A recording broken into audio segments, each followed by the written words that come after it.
Pretty eventful day yesterday, huh? Paimon wonders how things are doing now. Let's go ask the chief! Traveler, you've come at just the right time. I have some good news for you. Trinidad's condition is stabilized. He suffered burns on much of his body, but we believe he'll survive. Guess that's the best news we could hope for. Paimon has to ask, is everyone in your tribe such a risk-taker? First Kinich, then Elder Trinidad? Is this the Scions of the Canopy's adventurous spirit in action? We're simply not afraid to charge ahead into the unknown. He's fine. Don't worry. He's gone to check on the Mountain King. Something most mysterious has happened. After the incident yesterday, a transparent shell has formed around the Mountain King's body. We don't understand the mechanism behind it, but the shell appears to insulate him against the influence of abyssal power. It is somewhat akin to a scab, in that it stops the abyssal energy within him from bleeding out, while also preventing further abyssal energy from seeping in and infecting him. We've never seen anything like it. The tribe's most senior elders believe it was caused when he was burned by the sacred flame, similar to the way burned wood becomes charcoal. I think their theory makes sense. After all, we've never thrown the Mountain King directly into the sacred flame before. Wow. So it's made a barrier against abyssal energy? That's a good thing, right? It's practically a miracle from what we've seen of it so far. It means that the Mountain King's level of abyssal energy is now stable. No longer will we need to perform an annual cleansing ceremony. Wow, that's amazing! I know what you're thinking. The young people in the tribe are already speculating that yesterday's ceremony was a Turnfire night like none other in our history. Because you and Kinich, you summoned the very flame that appears in our ancient legends. A great transparent ball of fire. And that fire is what saved the Mountain King. Whoa! So that was the real Turnfire? I may be the chief of this tribe, but I've only ever known the Turnfire as a concept in our legends. I cannot answer that question. If anyone can answer it, I suspect it would be the bearer of the Malibo name. He is in the Mountain King's cave as we speak. Ah, so Kinich then. Why don't we go see how he's doing?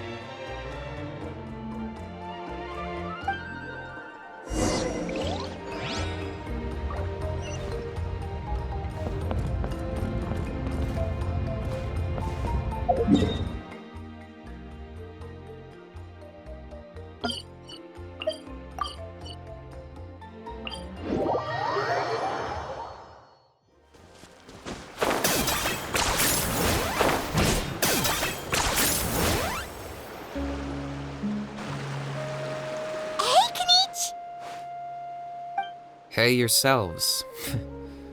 You two doing okay after yesterday? We were gonna ask you the same question. You scared Paimon half to death when you rushed into the fire. Sorry, I couldn't just stand and watch the Mountain King get burned alive. So you thought you'd try and extinguish the sacred flame with Dendro? Or is that an attempt to make the almighty Dragon Lord Kahulahow die of laughter?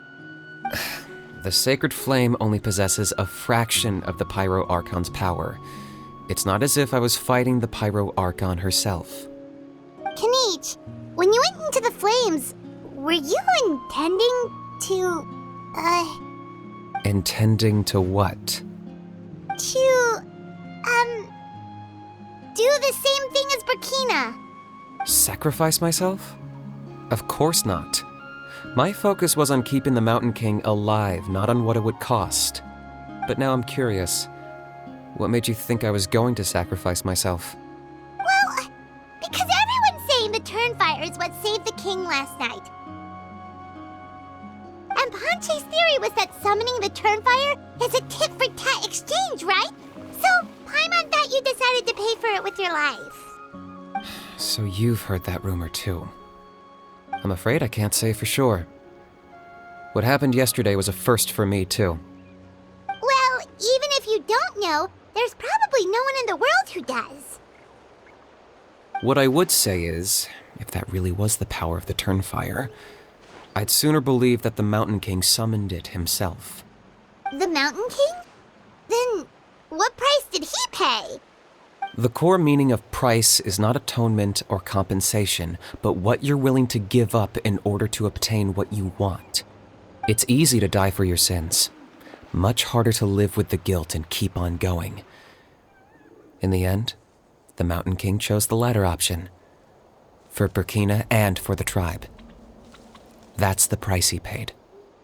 Alright, so how is the Mountain King doing now? Health-wise, there's nothing to worry about. He'll enter a fighting stance whenever we set foot in his territory. But his attacks are gentler now and not as crazed as before. Like he said yesterday, he just intends to be a sparring partner for people to practice with.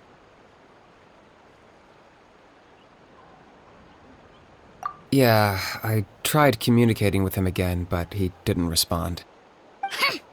We dare say that Locust King has well and truly lost its mind. The lights are on, but nobody is home. Its body remains fighting fit thanks to the perverse power of the Abyss, but time has been less kind to its soul. It was ground to a pulp long ago. But we saw him come back to his senses yesterday. That was merely one last burst of brain activity before it croaked. As you humans would say, it went out with a bang. Oh, come on! Stop being such a doomer. Paimon bets the Mountain King has finally let go of the tragedies of the past now, and is focusing on moving forward. That's why he doesn't have time to chat with us. He's too busy thinking about the future. Well, at least it means my fellow tribespeople can move forward now, too. Thank you for your help, Traveler. I owe you one. Yeah, that's right. You caught Enjo for us, remember? But he ended up being completely useless. It's not a fair trade if you lost out. That's on him. It's not your fault he's useless. Besides, we're friends now. You don't know us anything. Friends? But your friendship is an even more valuable gift. I can't in good conscience accept it for free.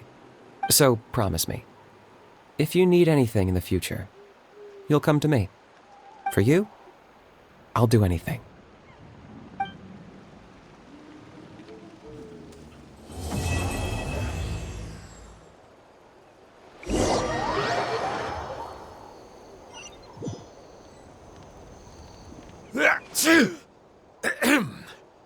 So, in the end, only poor little Huni got the sad ending? Yeah, everyone's happy except me. First Nana, then my dad. Why does everyone in my family have to suffer? Huni, it'll be okay. Your dad will get better soon. Toba, you're my friend, so I shouldn't say this to your face. But it was all the Mountain King's fault. Huh? Now hold your horses, kiddo. If you promise not to fight, Uncle Sanka will tell you a story. Okay, before you roll your eyes out of your skull, I promise you can trust me. I almost got my eyebrows burned off by the turnfire after last time. That's why I came back, to make it up to you. All right, I'll just get to the point. Do you know what Uncle Sanka loves the most about your people? What? Your extreme sports. Huh? On my first day here, I got hit by someone falling out of the sky. I believe you call it bungee jumping? It's a dangerous sport, to be sure, but the courage it took to make the jump impressed the heck out of me. So, I introduced myself to the jumper, we made friends, and I even helped treat her wounds. Oh, such a nice friend. Of course.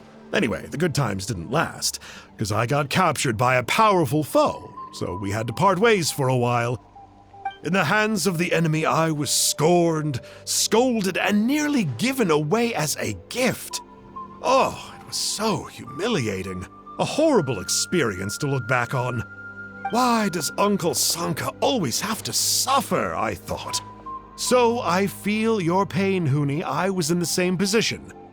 But in the end, I made it through, and I left all of those painful memories in the past. I even managed to reunite with my friend. Is that it? The moral of the story is to look forward in life, right?